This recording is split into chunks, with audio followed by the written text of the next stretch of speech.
I thought my husband was just distracted and tired from work. But when I found my mother-in-law's hidden diary, I discovered it was all part of a calculated scheme to slowly break me down. And what I did after that changed our lives forever. My hands were shaking so badly, I almost dropped the diary on the floor. There it was, written in my mother-in-law's meticulous script. Everything, every detail, every manipulation, every carefully planned lie. Day 47. I suggested to Ryan today that he comment on her weight in front of their friends. Nothing too direct, just a little jab. She needs to feel insecure to rely on us more. My stomach churned. There were 3 notebooks, 3 years of meticulous notes on how to make me feel small, helpless, crazy. I was in their walk-in closet looking for an extra blanket because my daughter was cold when I spotted a box that wasn't properly closed on the top shelf. My heart was pounding in my ears. I kept reading, and every page was another twist of the knife. Day 102. The strategy is working. She no longer trusts her own judgment. Yesterday, she questioned her own memory of Sunday dinner. Tears fell onto the page, blurring the ink. How had I not seen it? How had I let this happen to me? I heard footsteps in the hall and shoved the diary under my shirt. It was Ryan, coming back from the bathroom. He looked at me with that expression I now knew all too well, that mixture of feigned concern and suppressed irritation. "What are you doing in here, honey? Looking for something you shouldn't be?" The words hit differently this time because I had just read them in the diary, word for word, alongside his mother's note. Use this question whenever she shows curiosity or independence. It's effective at making her feel like she's prying and guilty. Before I go on with what happened on the night that changed everything, I need to pause and speak to you, the one listening right now. If you've made it this far, I know my story has struck a chord with you, and that means the world to me. This channel exists to share real experiences, stories of men and women who have gone through difficult times and found the strength to start over. Please subscribe to the channel, turn on notifications, and give this a like. It helps me reach more people who might need to hear that they aren't alone, that there is a way out, that a fresh start is possible. Every subscription, every comment, every share makes a difference in the life of someone going through something similar, feeling invisible, crazy, or guilty. I know because I've been there, in that dark place where you're convinced you're the problem. So please, help me get this message out there, all right?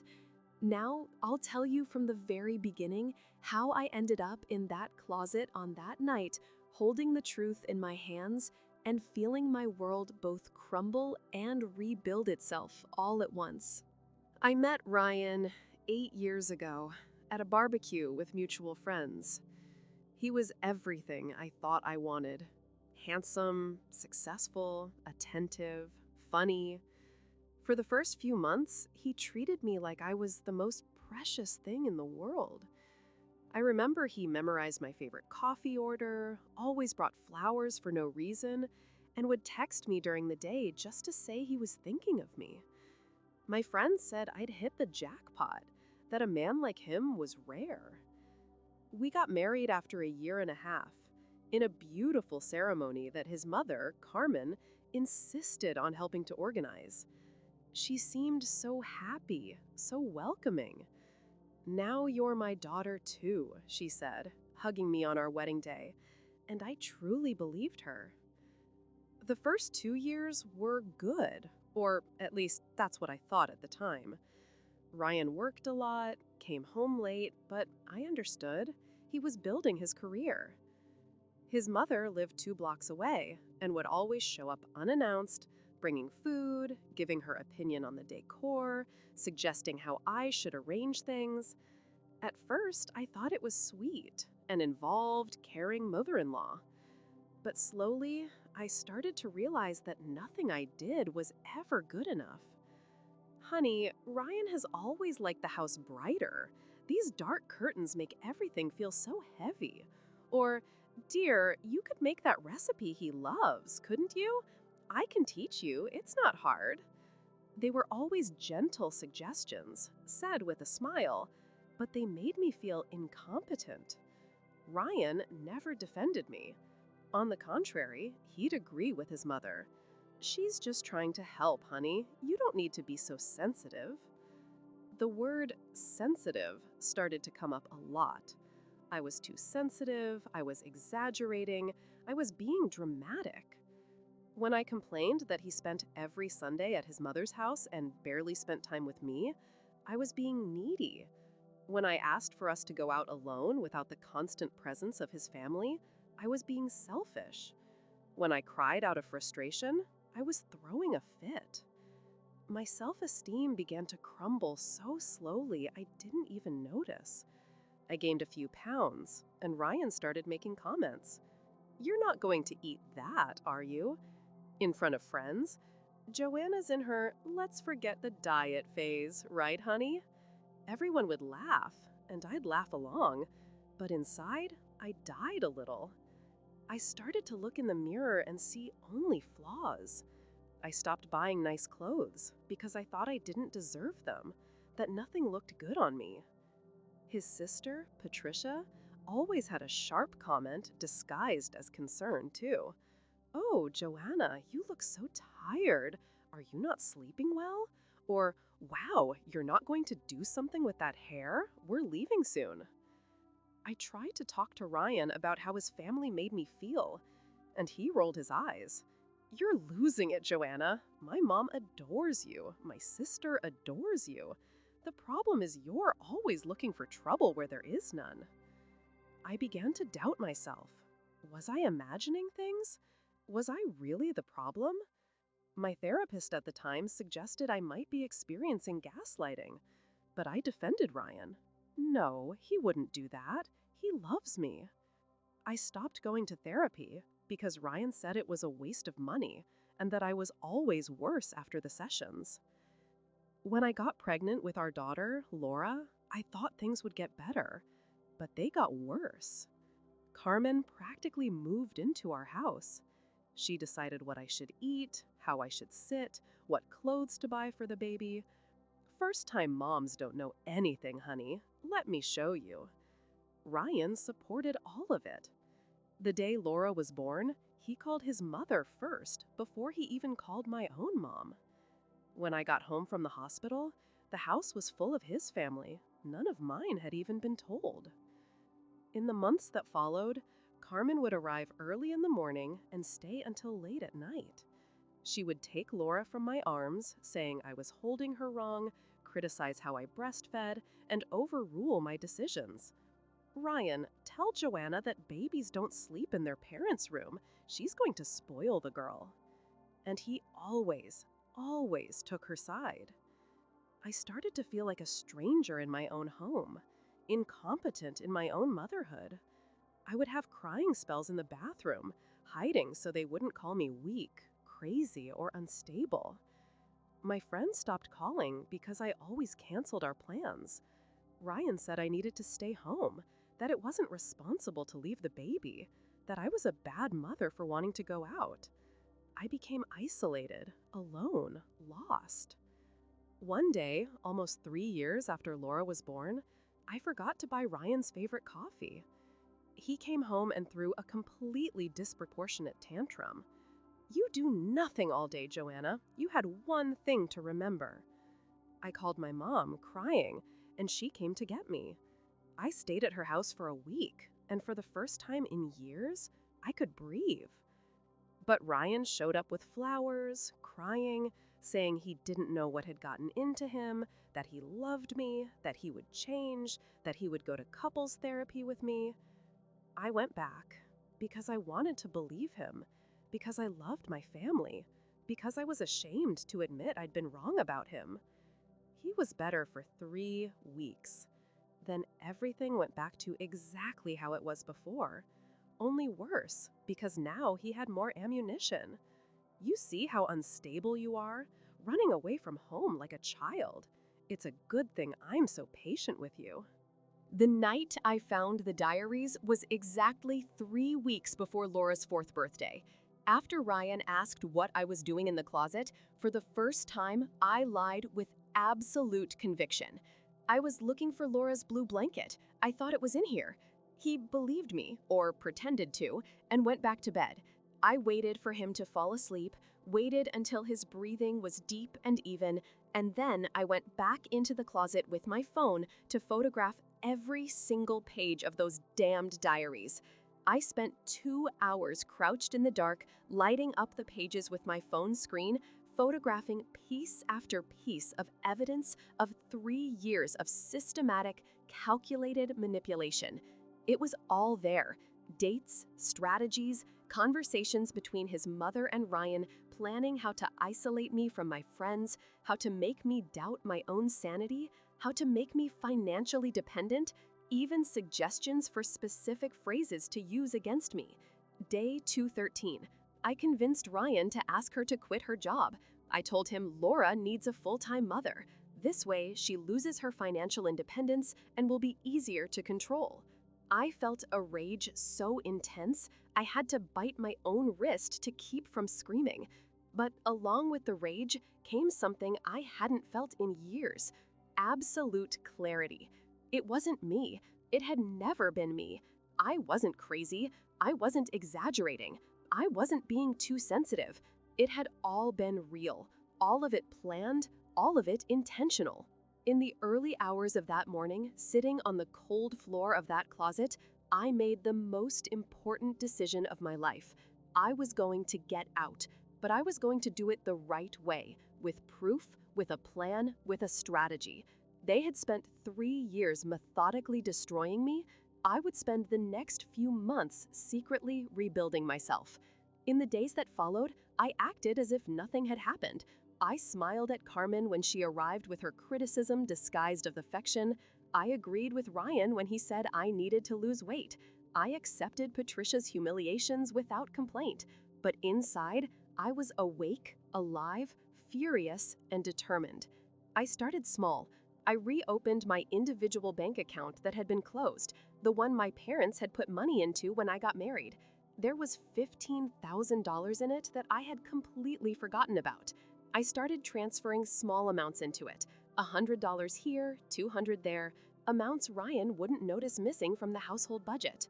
I called my old therapist, Dr. Beatrice, and told her everything. I showed her the photos of the diaries. She was shocked, but she helped me understand that I was in an abusive relationship orchestrated by a narcissistic family. I started going to sessions again, but in secret, saying I was taking Laura to the pediatrician or going shopping. Dr. Beatrice helped me create a safety plan and gave me contacts for lawyers specializing in psychological abuse and family law. I scheduled a consultation with a lawyer, Juliana, and brought her all the evidence.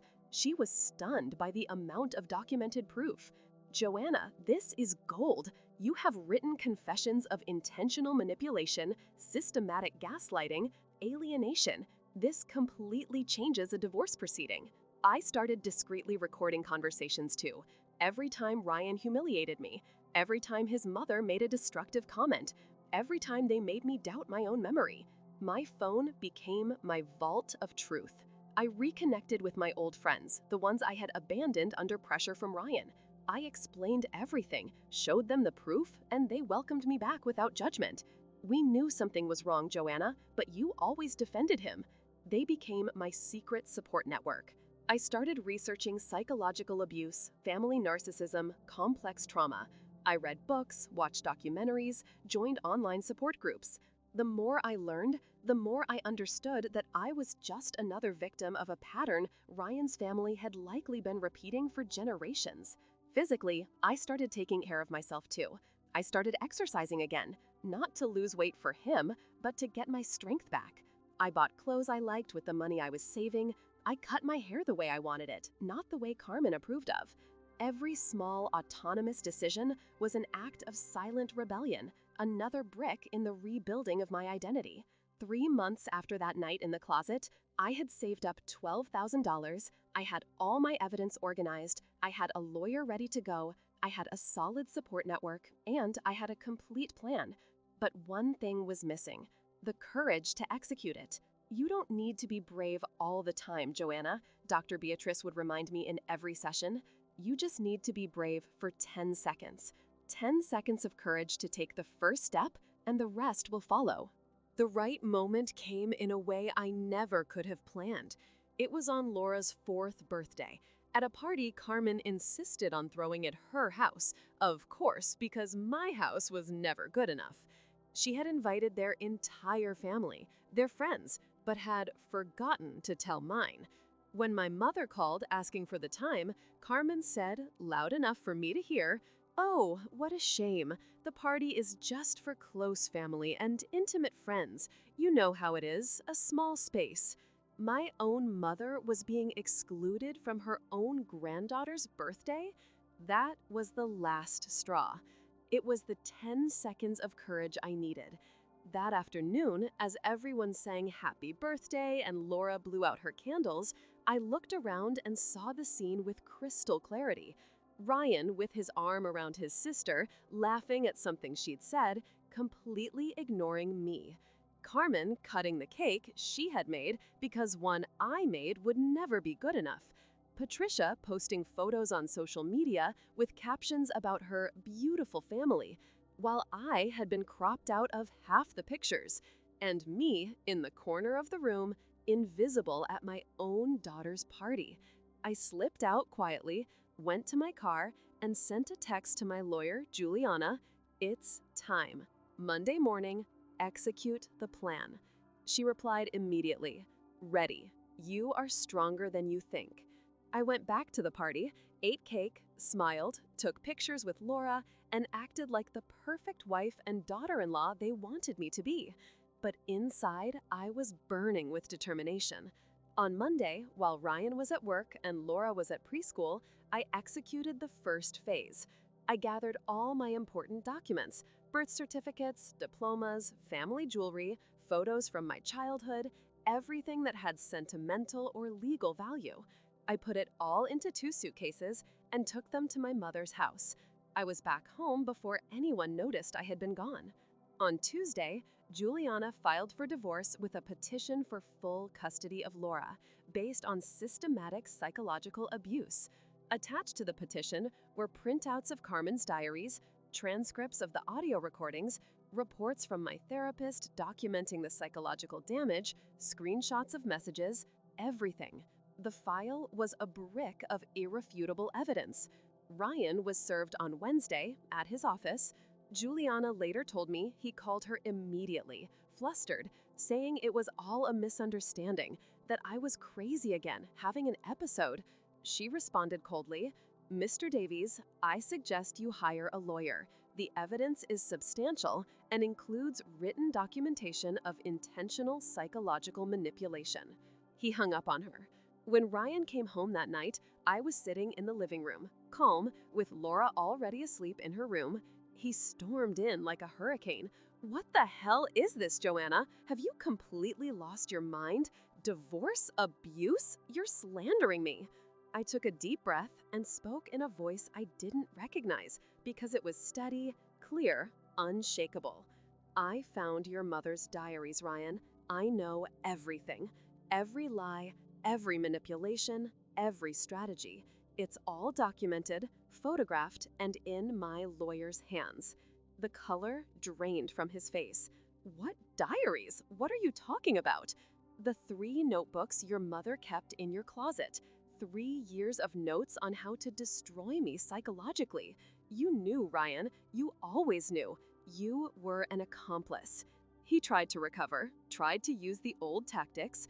Joanna, you're misinterpreting everything. My mother just jots down things about her life. You're being delusional. I picked up my phone and read aloud. Day 47. I suggested to Ryan today that he comment on her weight in front of their friends. Day 100. The strategy is working. She no longer trusts her own judgment. Day 213. I convinced Ryan to ask her to quit her job. I looked him in the eye. Should I continue? I have 300 pages photographed. He collapsed onto the sofa, the mask falling away completely. Joanna, you don't understand. My mother was just trying to help us. She didn't think you were good enough for me, but I love you. I've always loved you. Love doesn't destroy, Ryan. Love doesn't humiliate. Love doesn't manipulate. What you two did to me was psychological torture, and now it has a name, it has proof, and it has consequences. He tried to negotiate, promised therapy, promised to change, promised to kick his mother out of our lives. But I had heard those promises before. It's too late. You'll be served again tomorrow. I suggest you leave the house tonight because the restraining order my lawyer requested will likely be granted. You can't kick me out of my own house. Actually, I can and I will. The house is in my name too, and I have proof of psychological abuse. You have until noon tomorrow to leave voluntarily, or you will be removed by the police. He was in shock, but he grabbed a few things and slammed the door on his way out. I could hear him screaming at his mother on the phone from the living room. Mom, Joanna found your diaries. She's filing for divorce. She has everything. On the other end of the line, I heard Carmen's shriek, a shriek of pure panic. On Thursday, the restraining order was granted. Ryan was forbidden from coming near me or Laura until the hearing. Carmen tried to call me 17 times. I blocked her number. Patricia showed up at my front door screaming that I was a gold digger, that I was destroying the family. I filmed the whole thing and sent it to my lawyer as additional proof of harassment. On Friday, something unexpected happened. I got a call from an unknown number. It was Amanda, Ryan's ex-fiancée, the one before me. She had heard about the divorce through mutual friends. Joanna, I had to call you. The same thing happened to me. Carmen did that to me too, broke me down piece by piece. And when I broke up with Ryan 10 years ago, everyone called me crazy, unstable. But I wasn't crazy. You can use my testimony if you need it. You're brave. I wasn't brave enough to fight. I cried on the phone with her. Juliana added Amanda's statement to the case file, showing it was a pattern of family behavior. In the weeks that followed, more things came to light.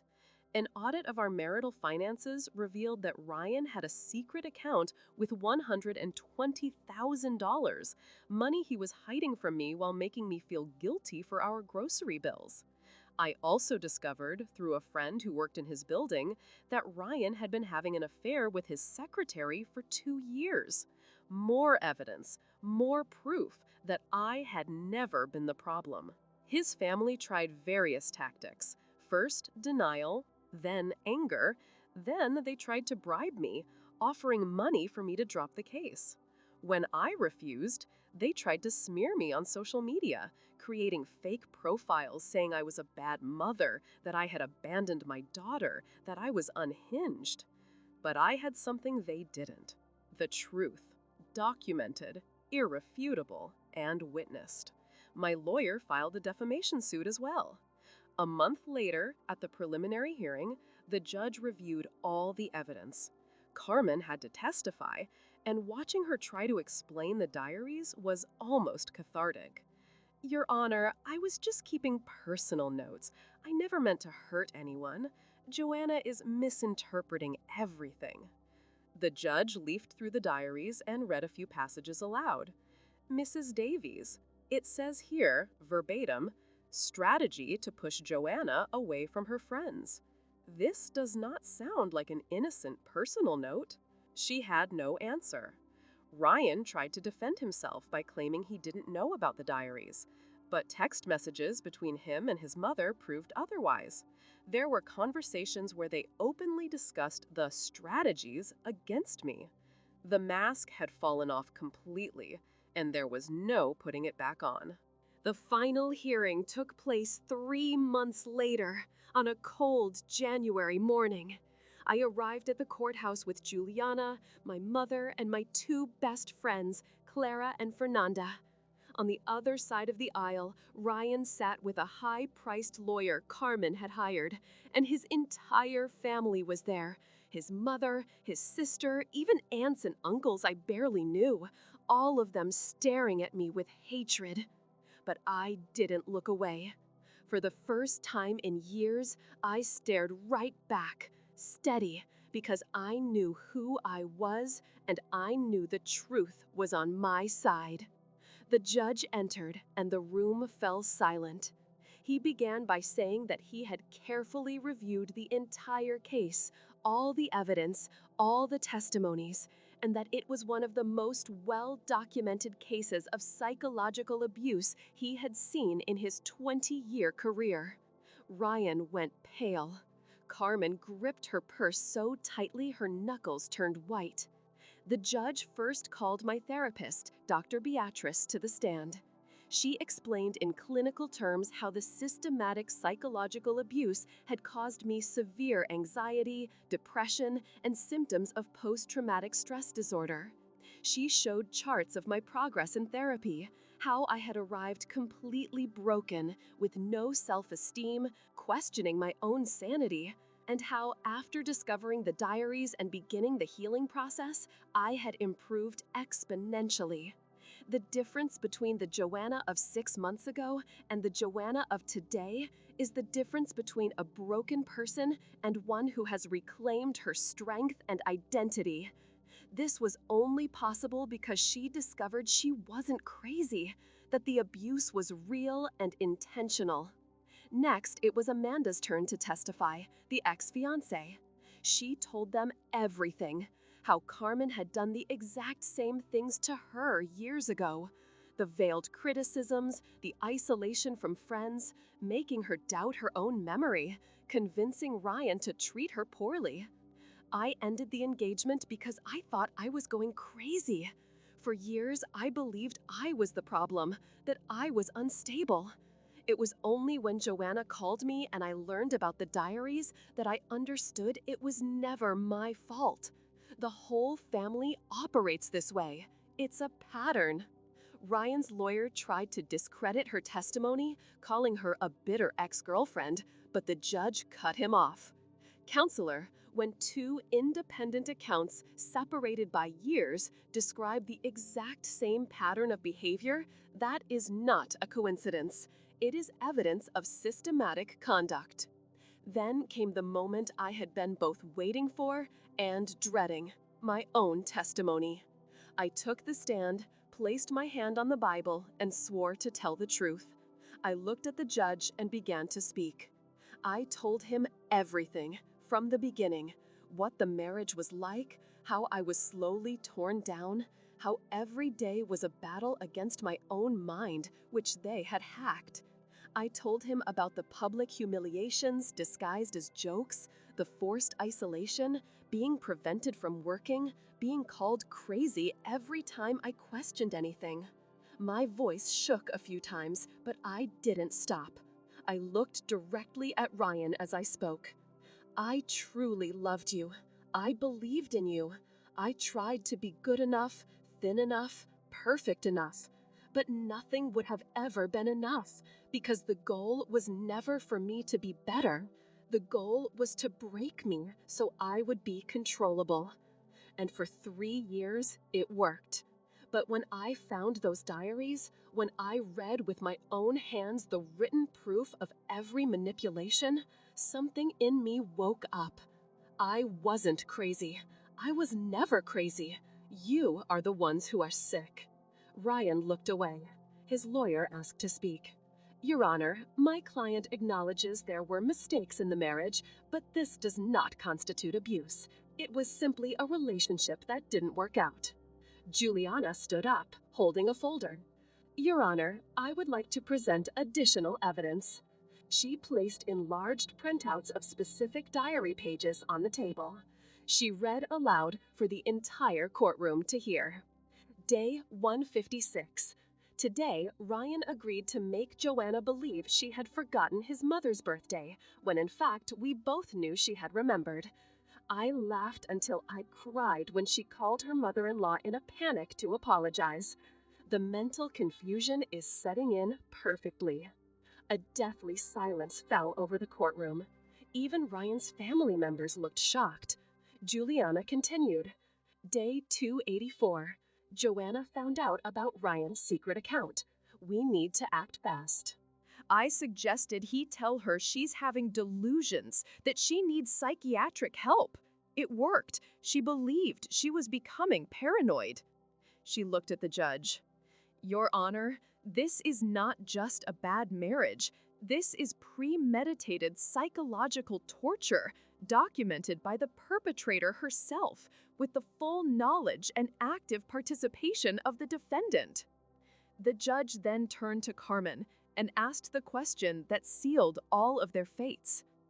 Mrs. Davies, why did you keep these notes? What was your objective? She tried to speak, but the words came out jumbled. I just wanted to protect my son. She wasn't good for him. I needed to make him see that. And did making him see that include psychologically destroying his wife? Making her believe she was going insane? Isolating her from her family and friends? Carmen began to cry, but they were the tears of someone who'd been caught, not of someone who was sorry. She didn't deserve my son. No woman does. I did everything to protect him. The judge shook his head, visibly stunned. Ma'am, you have just confessed, under oath, that you premeditated and executed a plan of psychological destruction against another person. I am considering forwarding this testimony to the district attorney's office for evaluation of the crime of psychological torture. Carmen fainted in her chair. There was a commotion and an ambulance was called, but I felt no pity. I felt justice. The judge then turned to Ryan. And you, Dr. Davies, an educated man, a physician with a full understanding of mental health, you actively participated in this destruction. You not only allowed your wife to be psychologically tortured for years, you actively collaborated. The text messages between you and your mother prove complete complicity. You used your medical knowledge to convince your wife she had psychiatric problems, when the only problem was the abuse she was suffering. Ryan tried to speak, but the judge cut him off. No, you will remain silent and listen. You destroyed the mental health of a woman who trusted you, who loved you, who was the mother of your child. You used that trust as a weapon. That is one of the greatest betrayals one human being can commit against another. Tears were streaming down my face, but they weren't tears of sadness. They were tears of relief, of validation, of finally being seen, heard, and believed. The judge brought down his gavel. I grant the petitioner's requests in full. Sole custody to the mother with supervised visitation for the father. Child support in the amount of 30% of the respondent's income. Division of assets with the addendum that, considering the secret account maintained by the respondent, additional financial compensation will be awarded to the petitioner. And I hereby order that Mr. Ryan Davies and Mrs. Carmen Davies maintain a minimum distance of 100 meters from the petitioner, except in situations related to the child, which will always be supervised. The divorce is granted. This court is adjourned. When I heard the sound of the gavel, my entire body relaxed. It was over. I had won. Not because I wanted to destroy them, but because I wanted to save myself and to save my daughter from growing up in that toxic environment. I walked out of the courthouse into the bright afternoon sun, and I felt that the warmth was different. It was freedom burning on my skin. It was a new beginning. Juliana hugged me. "You were incredible. You're one of the strongest clients I've ever had." My mother hugged me, crying. "My girl, I knew something was wrong, but you always defended him. Thank God you found those diaries. Thank God you had the courage." I looked back one last time. Ryan was leaving the courthouse with his now recovered mother, both of them defeated, broken, exposed. Patricia was on the phone, probably already spinning their version of the story. But it didn't matter anymore. The truth had won. Documented, witnessed, and validated by a judge, by experts, by irrefutable evidence. I got in my car and drove to the preschool to pick up Laura. When she saw me, she ran into my arms, smiling. "Mommy, you took so long." I hugged my daughter with a strength that came from a new place inside me, a place that had been destroyed and rebuilt stronger than before. "I'm sorry, my love, but Mommy's here now, and I always will be." 6 months after the ruling, my life had completely transformed. And when I say transformed, it's not an exaggeration. It was literally like being reborn. Waking up in the morning without that weight on my chest, without feeling that every move would be criticized, without having to weigh every word before speaking, that is priceless. Laura and I moved into a smaller apartment, but it was ours, just ours, free from the suffocating presence of his family, free from the heavy energy that hung over the house where everything had happened. I painted the walls yellow, the color I always wanted, but Carmen said was tacky. And you know what? It looked beautiful. It was cheerful. It was completely me. I went back to work, landing a job at a marketing firm that valued my pre-marriage experience. My boss, instead of diminishing me like Ryan did, encouraged me, gave me challenging projects, and trusted me. In the first few days, I still had that reflex to apologize for everything, to think everything I did was wrong. But my therapist, Dr. Beatrice, continued to help me deconstruct every toxic pattern that had been implanted in my mind. I still cried a lot, but they were no longer tears of despair. They were tears of grief, of letting go of the broken woman I had been forced to be, and of celebrating the strong woman I was becoming again. Laura blossomed too, in a way that both broke and healed my heart at the same time. She had always been a quiet, withdrawn child, and I just thought that was her personality. But after we left that house, she started laughing louder, jumping around, making a mess, being a real kid. One night, she told me something I will never forget. "Mommy, I like our new house better, because here you smile for real." That destroyed me and rebuilt me all at once, because I realized she had seen everything, felt everything, even when I tried to hide it. But now she was seeing something different. She was seeing strength. She was seeing joy. She was seeing that it's possible to start over. Ryan's visits with Laura happened twice a month, always supervised by a court-appointed psychologist. At first, he tried to use those moments to manipulate me through Laura, sending little messages, trying to make her feel bad for being happy with me. But the psychologist identified it quickly and intervened.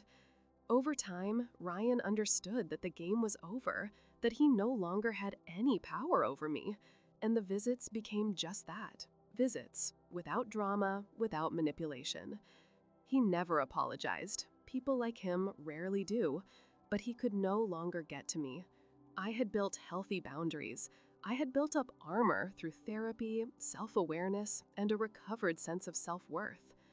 My family became a real part of my life again. My mom came over every weekend to make lunch. My dad built a dollhouse for Laura. My brothers started calling me again, including me in family plans.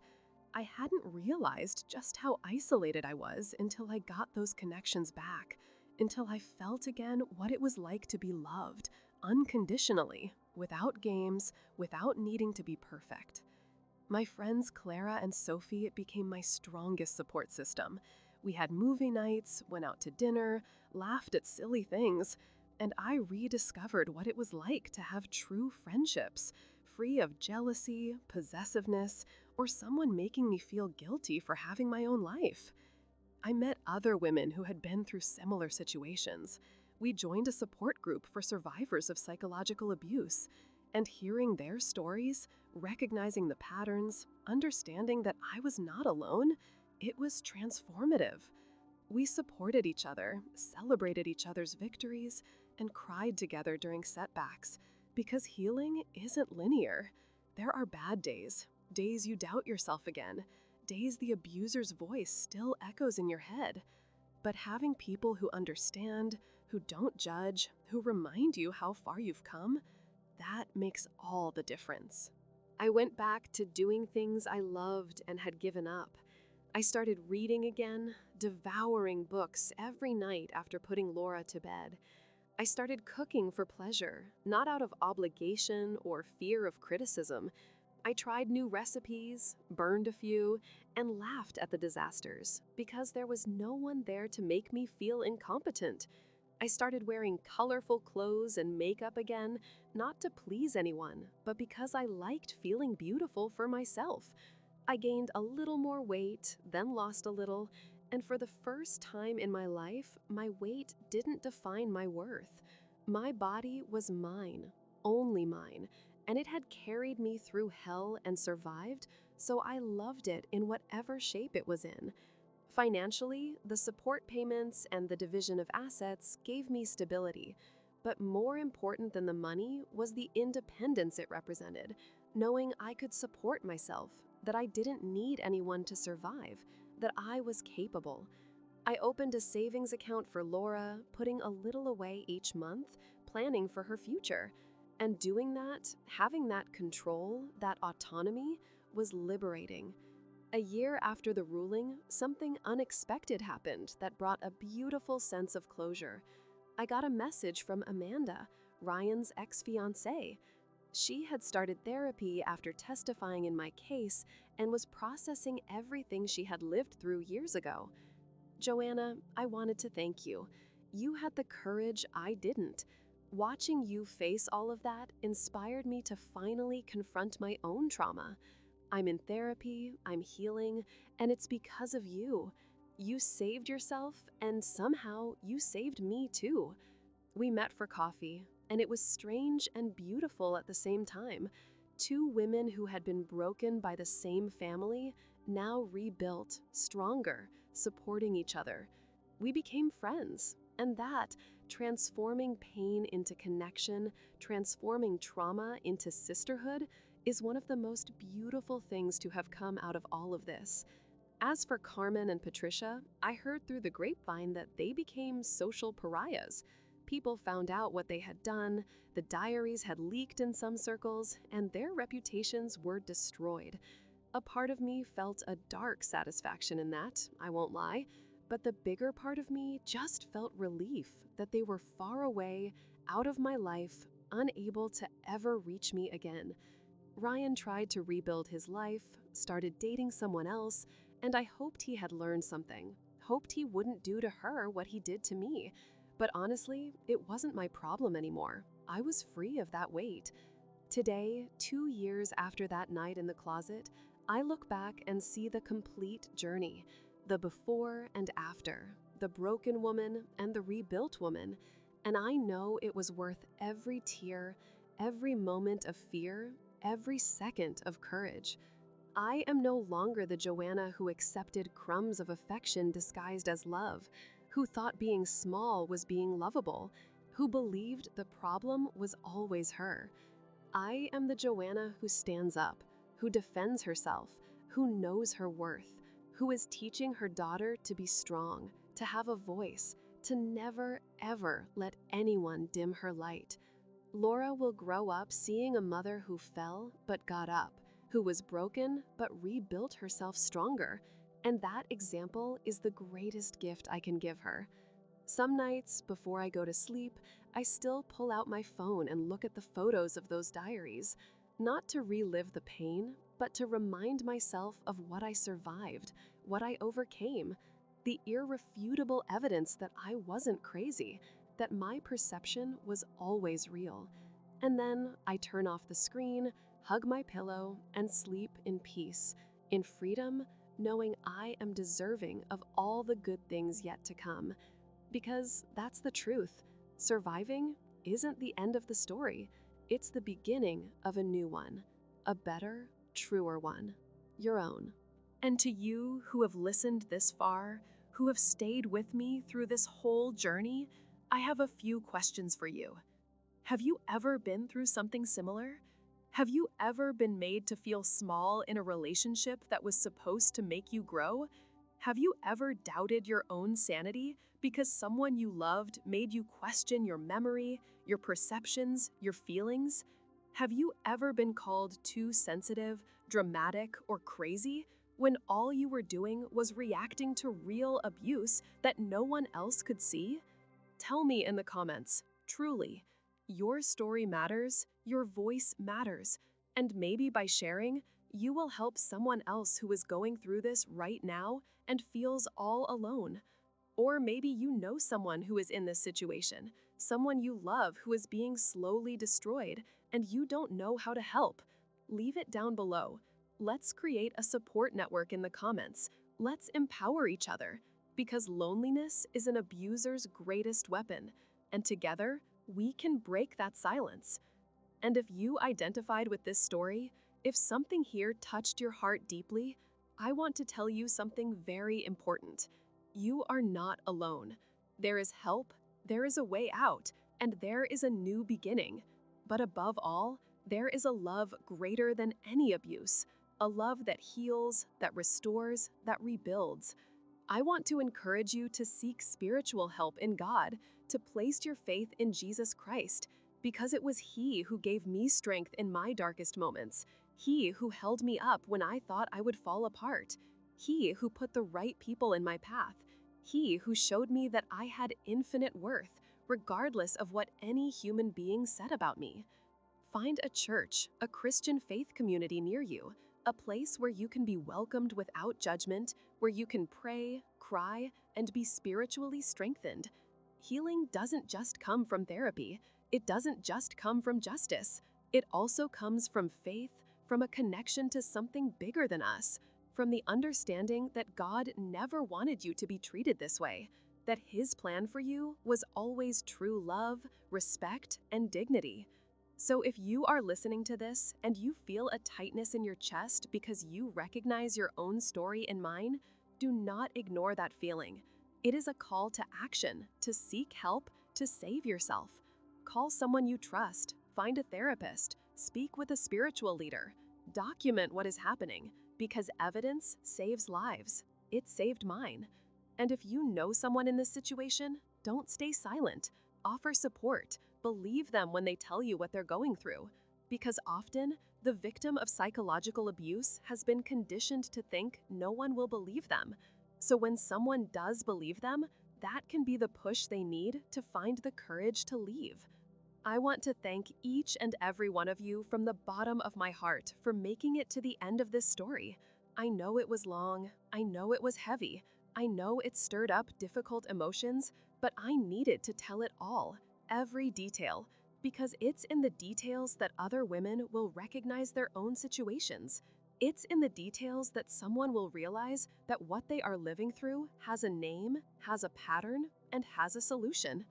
If this video helped you in any way, if it made you feel less alone, if it gave you the courage to take the first step towards your freedom, please share it with someone who needs to hear it. Save it for yourself to watch on the hard days when you need a reminder that it's possible to win. And hit that like button so the algorithm shows this message to more people. I'll see you in the next video. And remember, you are strong, you are capable, you are loved by God, and you deserve a love that makes you grow, not one that destroys you. Much love to each one of you, and may God bless your journey of healing and new beginnings.